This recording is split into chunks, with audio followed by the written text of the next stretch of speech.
Hello, God. G. Thompson lives in bustling Brisbane, Australia. My journey is one of survival and awakening, having survived cancer twice and multiple near-death experiences. I'd like to recount my first encounter with the afterlife today. In 1991, aged 24, I was healthy, athletic, and free of alcohol and smokes. It appeared like life was going well until an unexpected diagnosis: thyroid cancer. I found the word odd in my otherwise perfect life. I had surgery before realizing how serious my illness was. Cancer was a whisper in 1991, not a constant presence. The diagnosis was immediate and alarming. "I don't know how to break this to you," the doctor remarked, his voice bearing the weight of my circumstance. "It's cancer, stage 3 and malignant. We need to act swiftly." We booked another surgery the next day.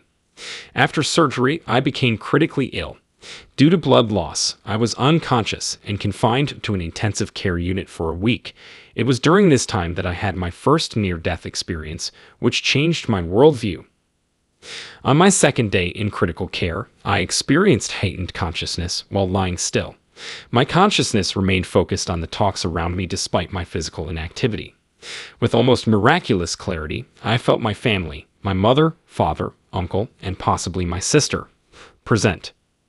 My vital signs dropped, causing medical emergency mayhem. My calmness was contrasted with nurses' desperation to revive me. I hovered above the ceiling, seeing my life-threatening situation. There was no fear or anxiety in that suspended condition, only incredible tranquility and detached inquiry. Then a deep, resonant male voice erupted from my peripheral perception. "It's not your time yet," it said authoritatively, echoing into the abyss. My vital signs stabilized as if summoned by that angelic edict as I was startled back into my body. Despite my unconsciousness, a similar event occurred the next day. Once again, my vital signs decreased, and I climbed the ceiling to see the frantic efforts to revive me. The voice said, "It's not your time yet." I woke up in disbelief. Did that truly happen? Was it real? Concerned that people might dismiss my experiences as medication-induced hallucinations, I was afraid to share them. I was high on morphine and other powerful medicines. It was impossible to rationalize the severity of what I saw. When you experience something so vivid and real, it stays with you. The experience endures. How could my unconscious body, in a medical emergency, detect if my vital signs had stopped? How could I be aware of my physiological decline and awaken to recount it? I felt like I had entered a new domain of perception.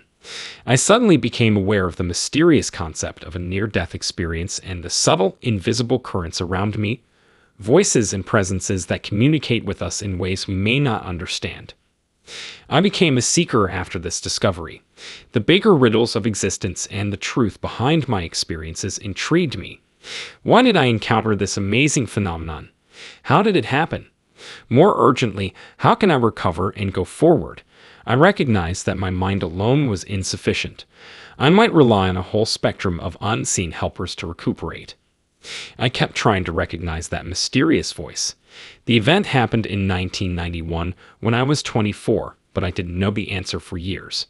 On Christmas Eve 2009, a brain tumor diagnosis presented a new obstacle. The procedure was scheduled for January 28, 2010. Interestingly, Australia has a public holiday on January 26, 2 days before surgery. In preparation for this following phase, a buddy suggested seeing a Sydney spiritual healer. Skeptical yet interested, I scheduled a flight and met a woman who claimed to channel entities. She said, "I'll be here, but these beings will speak through me. If at any point you feel uncomfortable, just let me know. You're free to ask questions, but remember I'm still present." I hesitated but agreed. The healer made a strange neck move, and a doctor spoke, giving me crucial information. The healer reappeared and said me another spirit wanted to talk. I stayed despite my doubts. Her presence appeared to grow in the chair as the healer repeated the neck maneuver. I held my seat arms with anxiety and anticipation. Then the familiar deep voice appeared. Despite the healer's ignorance of my personal information or the imminent surgery, the voice said, "In 2 days' time, you will be given a choice, and you must decide." Recognition struck me then. I interjected, "Can I ask who you are?" The voice said calmly, "I am Archangel Gabriel." I shivered. The voice from my near-death experience came to me immediately. I had told stories about an archangel who watched over me as a child, but as I became older and was mocked, I abandoned those ideas. I now base my life on reconnecting with Archangel Gabriel. We talk often and feel comforted, thanks to the wide network of beings and assistants around us. If people knew about this invisible support system, they would never feel alone again. I remembered Archangel Gabriel's words. I had to make a big decision in 2 days. I either return to his angelic choir, where I felt at home, or stay on Earth and fulfill my life's purpose. The decision's gravitas was reassuring and daunting. Though my judgment was clouded by uncertainty, I felt tremendous calm knowing that whatever I chose would be okay. I was uncertain about my decision following surgery after anesthesia.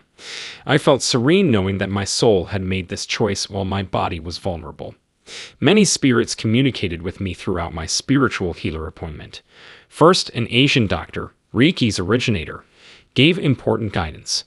Without knowing my medical state or these facts, the healer delivered the message with astounding clarity. It was helpful when the doctor said, "You'll be faced with numerous treatment options. Here are the ones you should consider, and here are those you should avoid." Archangel Gabriel and a cherub angel then appeared and gave me a cracked shell. The shell meant a lot. The healer may not have known about 3 additional bone cancer lesions. She said, "See this broken shell. Your bones are akin to this, but we will heal them." The healer gave me the shell, and I carried it into surgery and asked the physicians to hold it. To their credit, they checked it for metal before starting the surgery. My consciousness returned with a deep sensation of preparation. A 2023 ketamine hospital stint for a neurological condition was my next experience with the afterlife. Due to mismonitoring, I went into toxic shock and nearly died again. In an ethereal universe, I was awake despite being unconscious. A vortex-like torus field of pure white light collected a dazzling golden grid from my body. I asked, "Is this the moment my soul departs? Am I dying? I haven't said goodbye yet."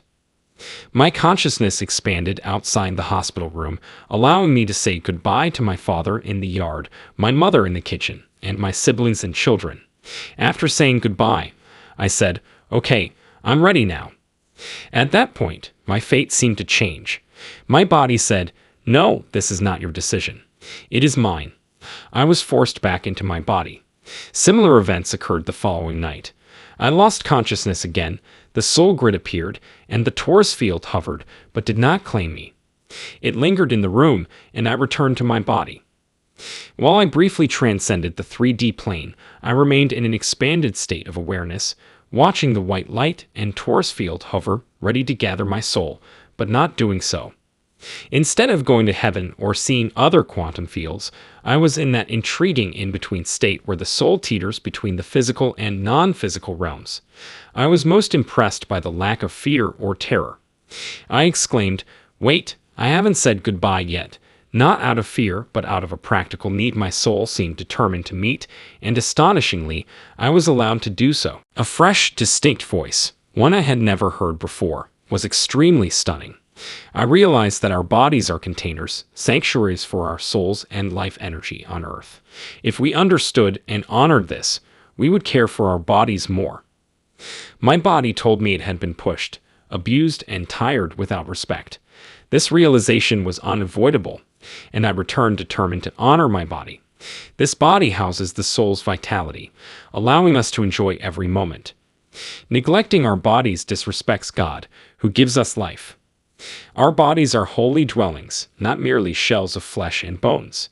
This idea was mentioned in church as a child, but I didn't understand it. I saw it as divine rather than personal. However, as above, so below applies. Our bodies are God's home and reflect heaven on earth. The divine energy within us gives us life, thus we must maintain this sacred house. Neglecting it threatens our basic existence. This lesson was my biggest takeaway. I now respect and revere my body. I ask my body daily, "Do you want this? You need what now?" Instead of controlling my urges, I listen to my body and act accordingly. The body is smart and gives rapid input. Our bodies stay in the present while our thoughts wander.